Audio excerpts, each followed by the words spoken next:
Goeiemiddag Suid-Afrika, Saterdag 28 Maart 1400 op die middag. Hierdie tyd wat ek in hierdie berig maak en ek is Morne Botha Koepel TV korrespondent uit Amerika uit en ons update vandag vir die Iran oorlog.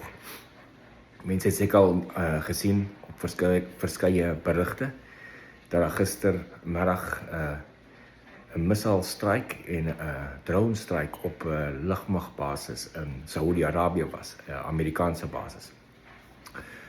Ongelukkig daar's 12 van ons soldate beseer daar. 2 ernstig, die ander nie te ernstig nie. Maar daar's ook 'n paar van ons vliegtuie beskadig. Daar's 'n KC-135 wat in die brand geraak het en 'n paar ander het ligte skade opgedoen. Intussen het die Houthis nou begin betrokke raak. Hulle het nou 'n missiel geskiet in die rigting van Israel se nuklearaanlegte. Daai missiel is geonderskep. So die Houthis het op hulle TV uitgekom en gesê hulle gaan nou betrokke raak om ook vir Israel aan te val om hulle brothers in Iran te help. Laaste keer toe hulle dit probeer doen het ons hulle net gaan bom en hulle het nie veel verder gedoen nie. So die ding skuif nou ook, daar gaan nou definitief Houthi teikens ook gebom word. Intussen gaan die strikes voort in Iran, terwyl ons wag vir hierdie 10 dae om klaar te maak, wat president Trump hulle gegee het om klaar te maak met die negotiations. Maar intussen gaan die strikes voort, daar is in die nag weer 'n paar strikes op nukleaire fasiliteite in Iran gedoen, en hulle fokus nog steeds op die Weskus van Iran op die Strait of Hormuz.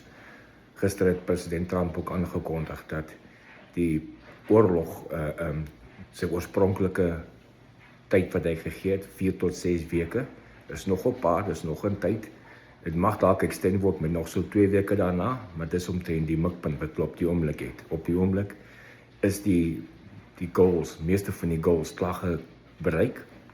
So die volgende hoofdoel wat hulle moet bereik is om die stryd van Hormuz oop te maak en dan oop te hou.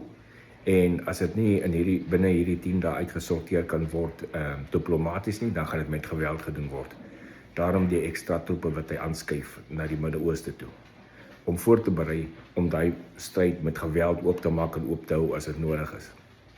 So hopelik hy hoop dat hierdie samesprekings tussen Iran en Amerika en Israel dit diplomaties sal kry om dit op te hou, maar jy het die opsies gereed om dit met geweld ook te doen. Die dodetal aan Amerikaanse kant staan nog steeds op 13 soldate, beseerdes, nou die 300 al beseer, gewond, in Amerika se soldate se kant. Oorgrootste meerderheid is ligte beserings, hulle is behandeling in hulle posisies ingesit.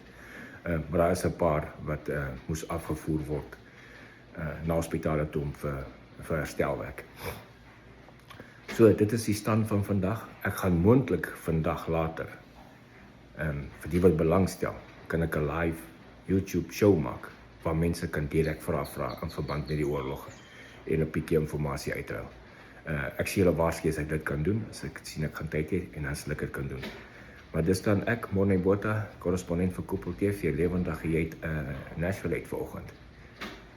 Geniet die dag.